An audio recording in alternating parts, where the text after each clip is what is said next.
I'm fucked up, I'm black and blue, I'm built for all the abuse. I got secrets that nobody knows.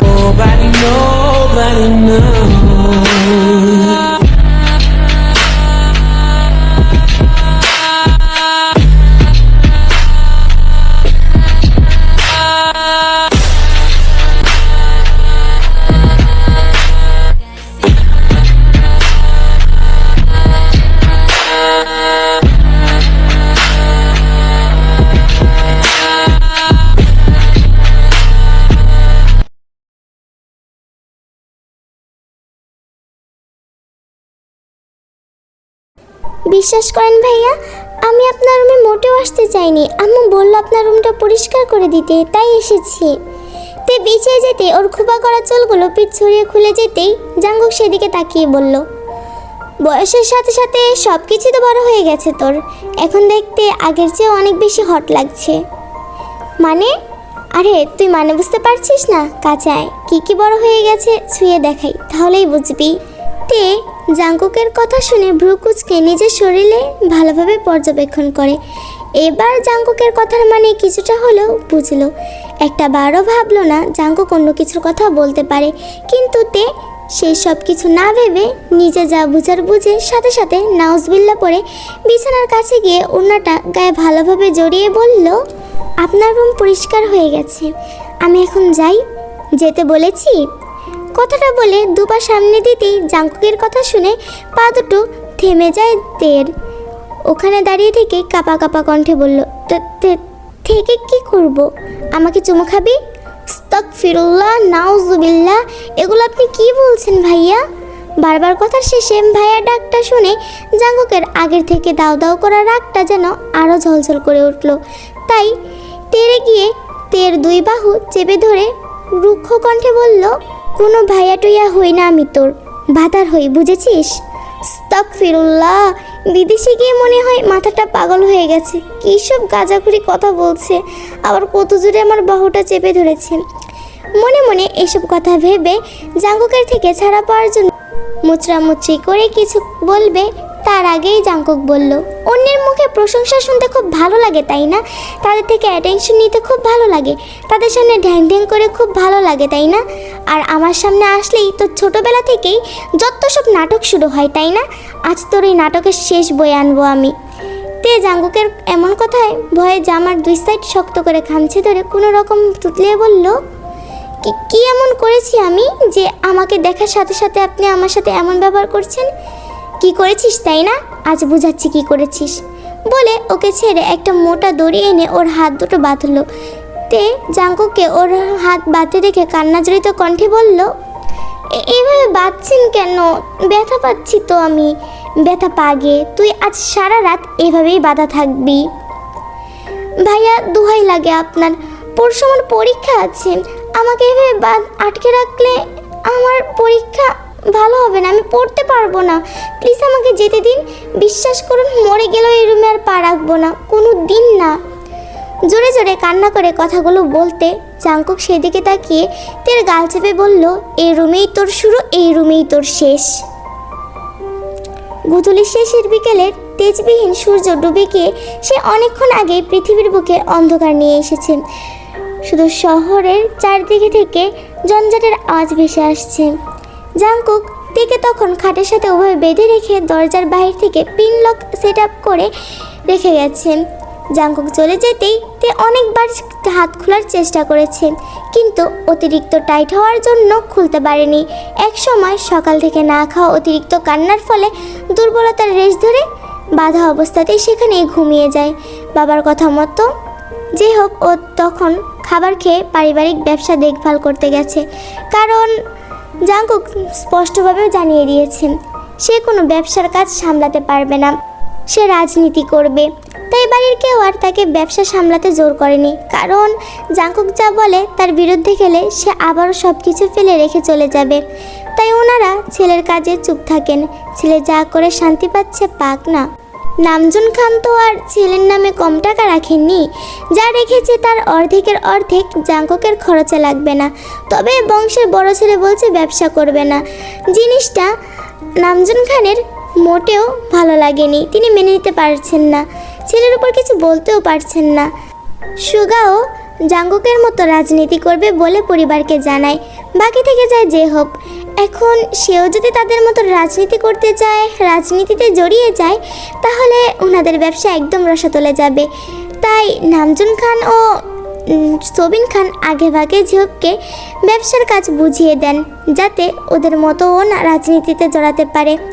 এই বিষয়ে Jungkook ও sugar কারোরই মাথা ঘামায়নি, কারণ জাঙ্কুকের পারিবারিক ব্যবসা বাদেও নিজের আলাদা ব্যবসা আছে, সেটাও বাইরে থাকাকালীন ওখানে বসে পরিচালনা করেছে। তার পাশাপাশি সুগা দেশে বসে জাঙ্কুককে সাহায্য করেছে। দুই ভাই মিলে ঠুনকো ব্যবসাকে আজ উচ্চ সীমায় নিয়ে গেছে।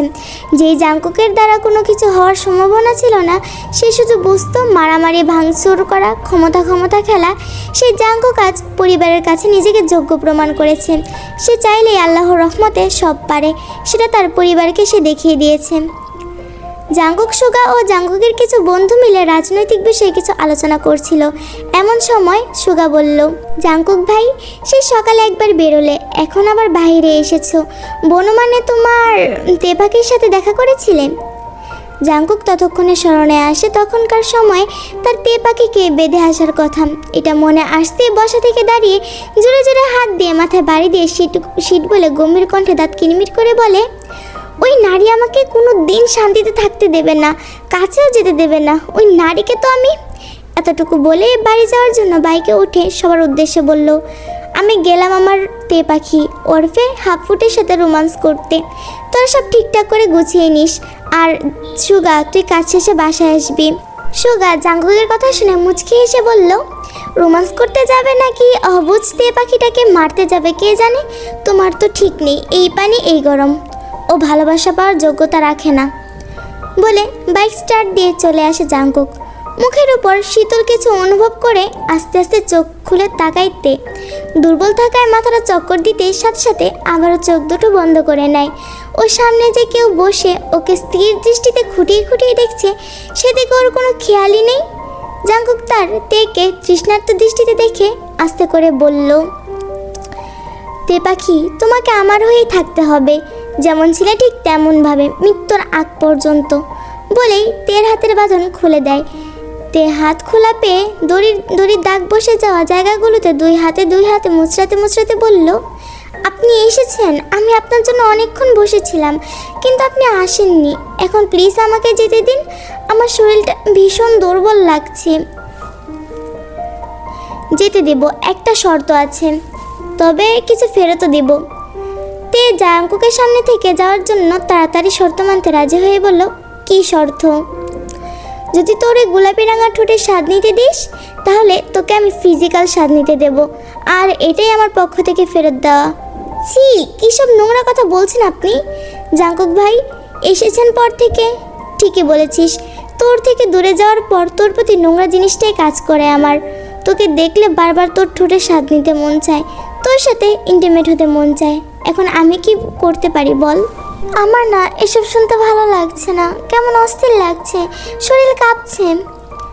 জাঙ্কুক তের অবস্থা বুঝে বাঁকা হেসে বলল, কেন? কারণ আপনার প্রতিটা কথা খুব ধারালো, যা আমার পুরো অঙ্গকে কাঁপিয়ে দেয়। তাই? জাঙ্কুকের মুখে তাই শুনে তে কিছুটা বোকা বনে যায়। এই কথাই যে কেউ তাই বলে, এটা ওর ধারণাতে ছিল না। ওর ভাবনার মাঝে জাঙ্কুক কথা এড়াতে বললে, তা ম্যাডাম, আপনার জন্য কিছু সারপ্রাইজ নিয়ে এসেছি, দেখবেন? কি হলো, চুপ করে আছেন কেন? থাক, আপনাকে কিছু বলতে হবে না, আমি বরং দেখাচ্ছি। বলেই জাঙ্কুক শপিং ব্যাগ থেকে মোড়ানো কিছু একটা মতো বের করে বলল, এই যে দেখছেন, এটা হচ্ছে কারেন্ট হিটার, যেটা এখন আমি কারেন্টে দিয়ে গরম করব, এবং গরম করে আপনার ওই দুই গালে চেপে ধরবো। তাতে কি হবে জানেন? তে জাঙ্কুকের কথা শুনে দুপা পিছিয়ে গিয়ে ভয়ে ভয়ে দুই দিকে মাথা নাড়ালো, যার মানে সে জানে না। জাঙ্কুক তেকে না করতে দেখে বাঁকা এসে বলল, আপনার সুন্দর গাল দুটোতে চেপে ধরবো, আর তাতে আপনার গালে পড়া সুন্দর টুল দুটো একদম বোঝা হয়ে যাবে। তারপর আর কেউ আপনাকে আপনার গালের টুল নিয়ে ভীষণ সুন্দর বলে আক্ষেপ করতে পারবে না। ও হ্যাঁ, আরও একটা জিনিস এনেছি, লেজার, যা দিয়ে মানুষের মাথা ন্যাড়া করা হয়। আর এই ভালো জিনিসটা আমি আপনার উপর অ্যাপ্লাই করব। মানে আপনার লম্বা চুলগুলো সব কেটে এক কথায় টাকলা বানাবো। কারণ আমি আবার সবার থেকে আলাদা, সবাই তো পিঠ অবধি কেটে দেয়, আমি না হয় একেবারে। বলেই জাংকুক তের দিকে এগোতে নিলে জাংকুকের কথাও শুনে এবং জাংকুককে তার দিকে এগোতে দেখে হাতের ব্যথা বলে এক হাত দিয়ে গাল, আরেক হাত দিয়ে মাথায় খোঁপা করা চুলগুলো চেপে ধরে তে চোখ মুখ খিচে অনুরোধের কণ্ঠে বলল, দেখুন, দয়া করে আমার সাথে এমনটা করবেন না, আমি কিছু করিনি, তাই না? জাংকুক দেখল তের অস্থির মুখখানা, ভয় সিটিয়ে যাওয়া শরীরটা। অতঃপর আস্তে করে আরেকটু এগিয়ে তের বাম হাতটা হ্যাঁচকা টান দিয়ে পিঠের সাথে মিশিয়ে নিয়ে মুখটা ওর মুখের কাছে এনে বলল, তে পাখি, অস্থির হইও না, আমি কিছুই করব না, ভয় পাওয়ার কোনো কারণ নেই তে পাখি। বলেই একটু ঝুঁকে তের নরম গালে আস্তে টুক করে চুমু খায়। তে জাংকুকের কাণ্ডে স্বাভাবিক হওয়ার বদলে ঘন ঘন নিঃশ্বাস নিতে শুরু করলো। তে জাংকুকের থেকে ছাড়া পাওয়ার জন্য জাংকুককে সজোরে ধাক্কা দিয়ে নিজে থেকে ছাড়িয়ে সেখান থেকে দৌড়ে চলে যায়। জাংকুক হঠাৎ ধাক্কা খাওয়ায় দুপা পিছিয়ে গিয়ে দরজার দিকে তাকিয়ে দেখে তে ততক্ষণে গো। মুহূর্তেই চল শক্ত হয়ে যায় জাংকুকের, হাত দুটো মুঠ করে দাঁত কিরমির করে তে যাওয়ার দিকে তাকিয়ে থাকে। তে তখন জাংকুকের রুম থেকে পালিয়ে আসার পর আর নিচে নামেনি, রুমেই ছিল। খানিক পর দরজায় কড়া আঘাত শুনে শোয়া থেকে উঠে বসে ধীর পায়ে গিয়ে দরজাটা খুলে দেয়। দরজাটা খুলে দিতে দেখলো আয়ু কেমন চোখ করে দাঁড়িয়ে আছে। তে আয়ুকে দেখে বলল, আরে আয়ু আপু, কিছু বলবে? আর ভিতরে আসো। আয়ু রুমের ভিতরে ঢুকে কড়া কণ্ঠে বলল, মামনি তোকে নিচে ডাকছেন। আম্মু ডাকছে, আমি এখনই যাচ্ছি। এই শোন, তোর সাথে কথা আছে। হ্যাঁ আপু বলো। তোকে তখন দেখলাম জাংকুকের রুম থেকে দৌড়ে বের হতে, ওর রুমে গিয়েছিলি কেন? আসলে আপু, ভাইয়া, তুই আর ওই রুমে পা রাখবি না। আর তোকে যদি জাংকুকের কাছাকাছি দেখি না, তাহলে বড় আম্মুকে দিয়ে তোকে শায়েস্তা করব। তুই ভালো করে শুনে রাখ, বড় আম্মু আমাকে তার ছেলের বউ বানাবে, তোকে না, তাই সাবধান। বলে হনহন করে চলে যায়। আয়ু চলে যেতেই তে সেদিকে তাকিয়ে বেকুব বনে ভাবল, আজব, আমি কি একবারও বলেছি যে আমি জাংকুকের বউ হতে চাই? না, আমি তো বলিনি। তে এসব ভেবে দীর্ঘ শ্বাস ফেলে। আয়ু সবসময় এমন, আজ পর্যন্ত কোনো দিন তের সাথে ভালো ব্যবহার করেনি, এমনকি সুযোগ পেলে গায়ে হাত পর্যন্ত তুলত। সে ছোট্টবেলা থেকেই একটু খিটখিটে স্বভাবের ছিল, আপন বোন লিসার সাথেও খিটখিট করত। তাছাড়া সে শারীরিকভাবে অসুস্থ ছিল, আর পাশাপাশি ছোটবেলা শ্বাসকষ্ট রোগ ছিল। রোগটা 18 বছর হওয়ার পর থেকে মানসিকভাবে বেড়ে গেছে। হঠাৎ হঠাৎ শ্বাসকষ্ট উঠে শ্বাস নিতে পারায় সেন্সলেস হয়ে যেত। আয়ু 2 বছর প্রায় টানা অসুস্থ ছিল। সবাই শুধু আল্লাহ আল্লাহ করতো মেয়েটা যেন বেঁচে যায়। আয়ুর অসুস্থতার কারণে পড়াশোনাটাও টানা 2 বছর করতে পারেনি, যার কারণে ও পড়ালেখাটাও পিছিয়ে যায়। যে থাকতো এখন ভার্সিটির 2nd ইয়ারে, সে মাত্র এসএসসি দিয়েছে। ভাগ্য কি, তাই না? যদিও আয়ুর শ্বাসকষ্টটা পুরোপুরি ভালো হয়নি, তাই সবাই তার মন রক্ষা করার জন্য কোনো বিষয় না করতো না, কিংবা কোনো বিষয়ে জোর করতো না। সবাই তাকে সব বিষয়ে সাপোর্ট করে বলে আজ সে সুস্থ আছে। তুই নিচে এসে ওর মায়ের কাছে গুটি গুটি পায়ে গিয়ে জিজ্ঞেস করলো, আম্মু আমাকে ডেকেছ?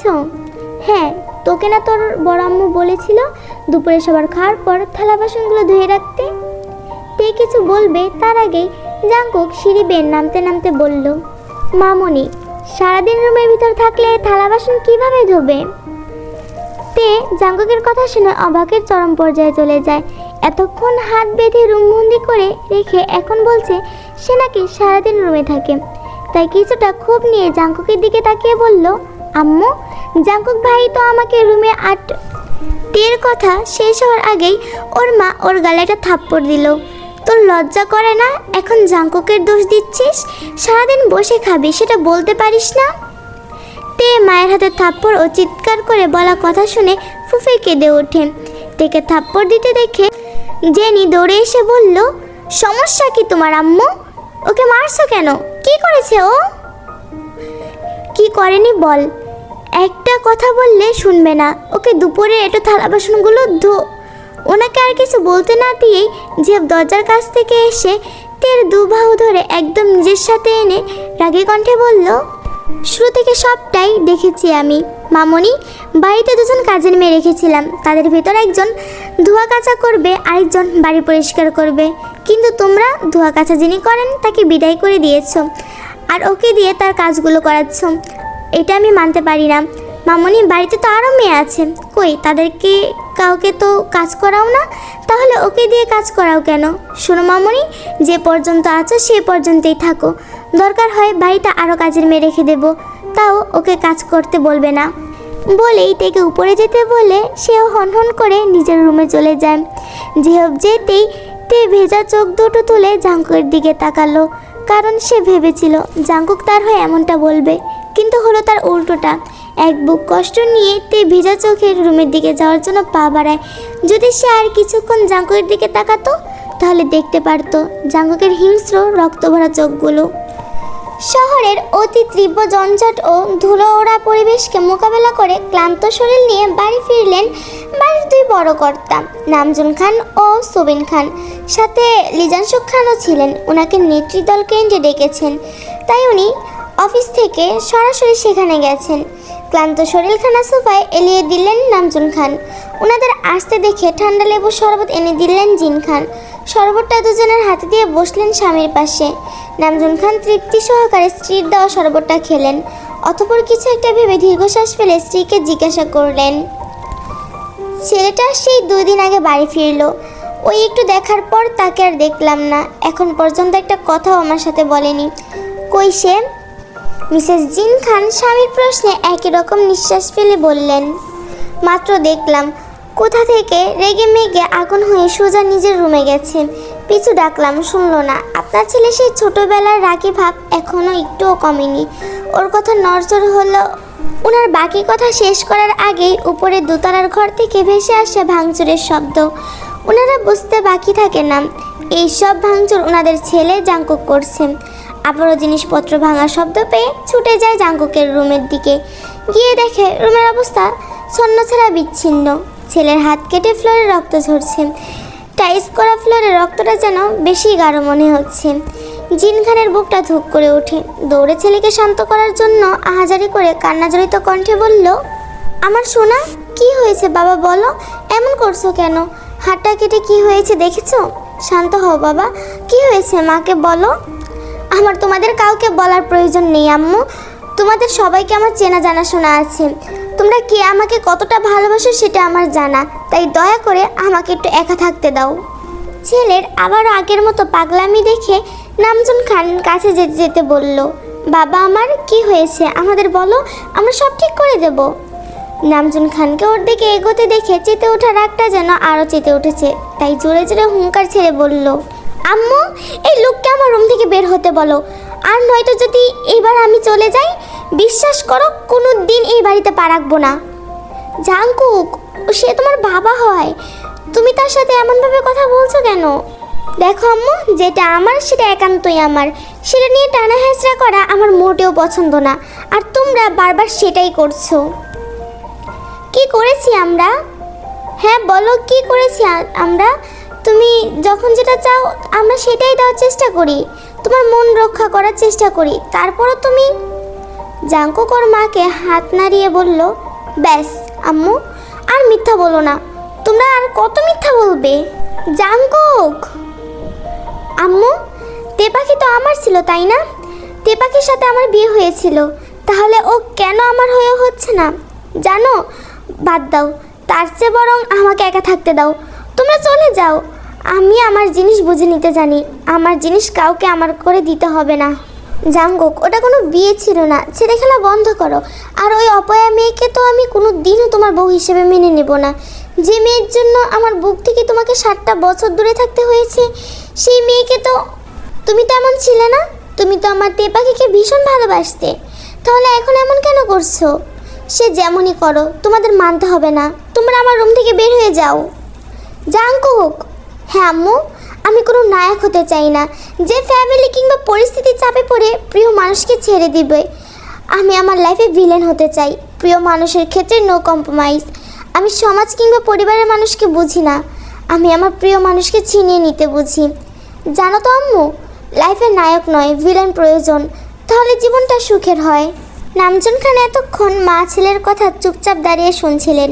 ছেলে আর তার সেই ছোট ছেলে নেই, তার সব কিছুতেই চেঞ্জ হয়ে গেছে। শুধু চেঞ্জ হয়নি, রাগ, ইগো, ক্ষোভ, জেদ। আর সেখান থেকেই সেই 7 বছর হয়ে গেল ছেলে তার সাথে কথা বলে না। শত চেষ্টা করেও এই 7 বছরে তার সাথে কথা বলতে পারিনি। ভুলটা তারই ছিল।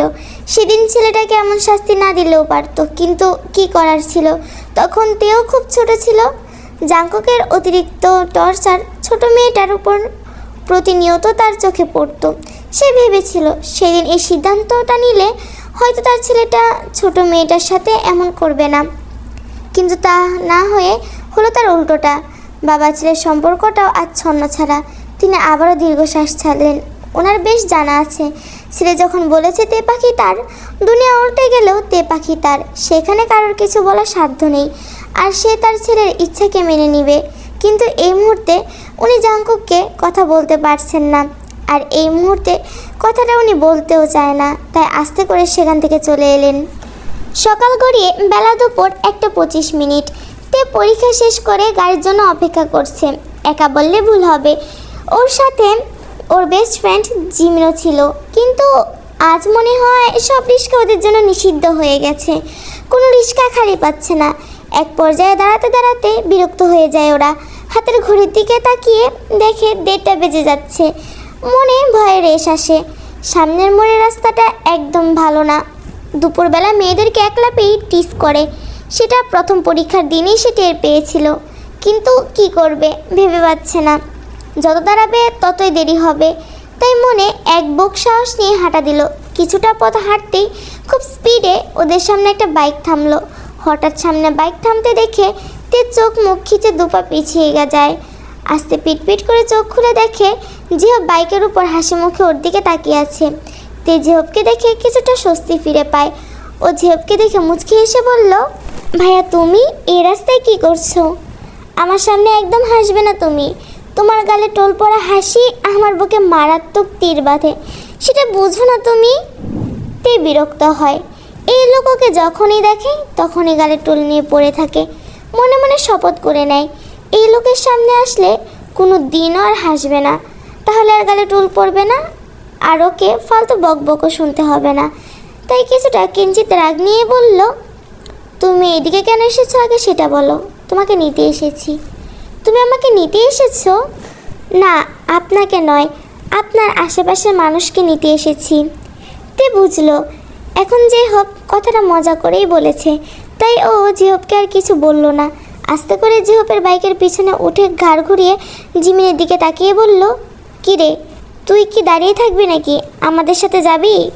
যাব, কিন্তু তোদের সাথে না। আসলে আমার একটা কল এসেছে, ও আমাকে এক্ষুনি নিতে আসবে। ও না আসলে তোদের সাথেই যেতাম। তুই বরং চলে যা। কে আসবে? আমাকে তো তখন বললি না। বাড়ি গিয়ে লিসার ফোন থেকে কল দিস, তখন বলবো। এখন তাড়াতাড়ি যা। যে হোক এতক্ষণে জিমিনের দিকে তাকালো। তাকে কিছুটা অবাক হলো। ভালো করে তাকিয়ে দেখে জিমিনের নামের মেয়েটি একদম তের কপিক্যাট। ফর্সা চেহারা, চোখ, নাক, ঠোঁট, এমনকি ঠোঁটের নিচে তিল, সাথে গালে পড়া টোল, সব কিছুই খেয়াল করে যে অবাক কণ্ঠে বলল, কি একটা কোইন্সিডেন্স বিষয়। তোমরা দুজনের এত মিল, হঠাৎ করে কেউ দেখলে বলতে পারবে না তোমরা আপন বোন না। সবাই এক বাক্যে উপাধি দেবে তোমরা যমজ বোন। আমরা বোনের থেকেও বেশি কিছু হই ভাইয়া। আর নয়তো দেখেন আমাদের মধ্যে কি এত মিল থাকার কথা, তাই না রে তেহি? একদম।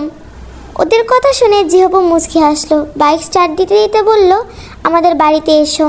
অবশ্যই ভাইয়া। তে যাওয়ার আগে জিমিনকে বলেন, এই শোন, আমি বাড়ি গিয়ে লিসার নয় আমার ফোন দিয়ে তোকে কল দিব নে, ওকে?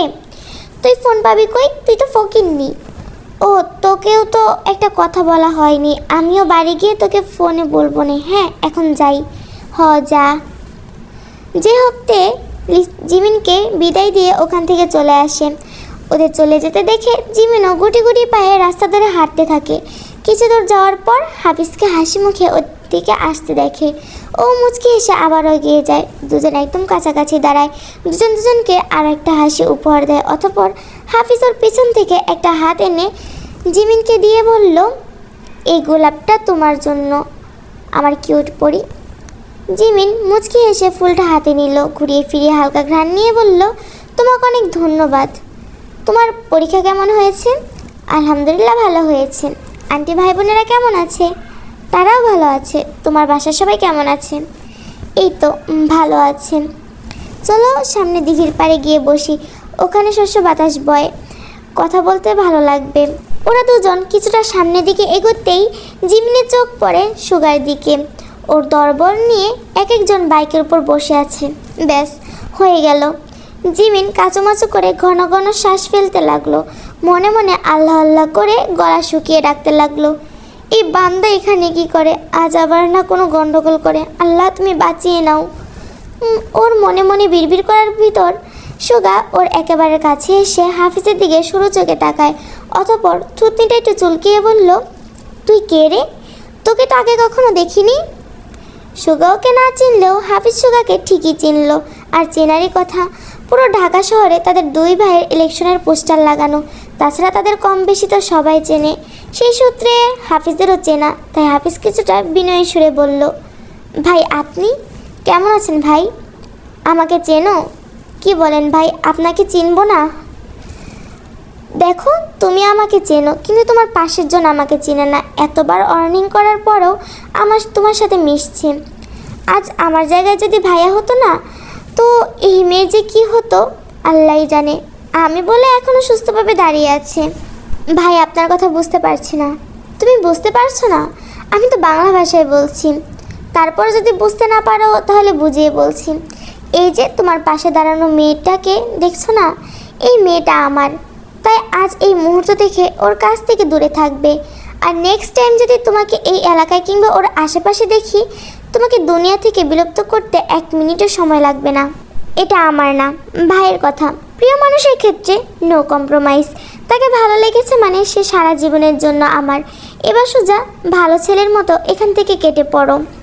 হাফিজ যা বোঝার বুঝে নিল, তাই বড় নেতা মানুষের সাথে ঝামেলা করতে চাইল না বলে চুপচাপ একবার জিমিনের দিকে তাকিয়ে ওখান থেকে চলে গেল। হাফিজকে চলে যেতে দেখে সুগা এবার স্বাভাবিক মানুষ থেকে রাগে মানুষে পরিণত হলো। জিমিনের 2 বাহু চেপে ধরে ঝাঁকিয়ে বলল, তোমার সাহস হয় কি করে আমি ব্যতীত পরপুরুষের সাথে মেশার? চুপ করে থাকবে না, অ্যান্সার মি।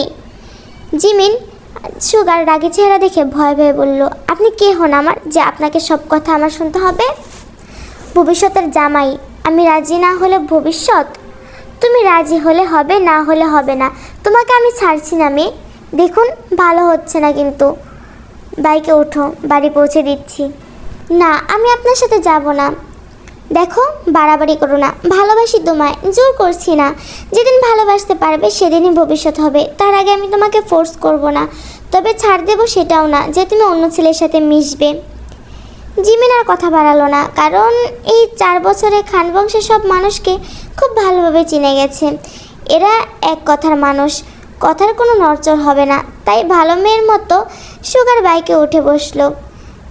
জিমিনকে বসতে দেখে সুগাও আর কথা বাড়ালো না, বাইক স্টার্ট দিয়ে জিমিনদের বাসায় রওনা হলো। জাঙ্কুকও সবে মাত্র বাইক নিয়ে বাসায় ঢুকছিল, তখন পাশ দিয়ে ঝোপকে বাইক নিয়ে ঢুকতে দেখে ভ্রু কুচকে ওর দিকে তাকায়। ঝোপের পেছনে হেলমেট পরা কাউকে দেখে কুচকানো ভ্রুজোড়া আরও কুচকে যায়। জাঙ্কুকের কুচকানো ভ্রুজোড়া তখন স্বাভাবিক হয় যখন দেখে ঝোপের পেছনে হেলমেট পরা মেয়েটা আর কেউ নয়, তার তেপাখি। তখন এর আগের দাঁত কিরমির করে হাত দুটো মুষ্টিবদ্ধ করে নেয়, চোখ দুটো বন্ধ করে ঘন ঘন নিঃশ্বাস নিয়ে রাগকে শান্ত করার জন্য। তবে সে ব্যর্থ, রাগ কমছে না তার, বরং বেড়েই যাচ্ছে। সে তার থেকে কারোর সাথে সহ্য করতে পারে না। এতটা বছর কাছে ছিল না ঠিকই, তবে সুগা বাপ চাচারা ব্যতীত তার তেবাকে আজ পর্যন্ত কোনো ছেলের সাথে কথা বলতে পারেনি। শুধু পারেনি এই ব্যাটার জেহপের সাথে কথা বলাটা বন্ধ করাতে। জাঙ্কুকে এবার রাগে চোখে জেহপের দিকে তো আরেকবার তের দিকে তাকিয়ে বাইকে জোরে একটা লাথি দিয়ে বলল, ছ্যা শালার জিন্দেগি, একটা ছেলের থেকে আমার তে পাখিকে সামলাতে পারছি না। মনে তো চাচ্ছে দুইটাকে মেরে আমি নিজেও মরি। আজকালে তুই ভিতর আয়, তোর সঠিক ব্যবস্থা নেব।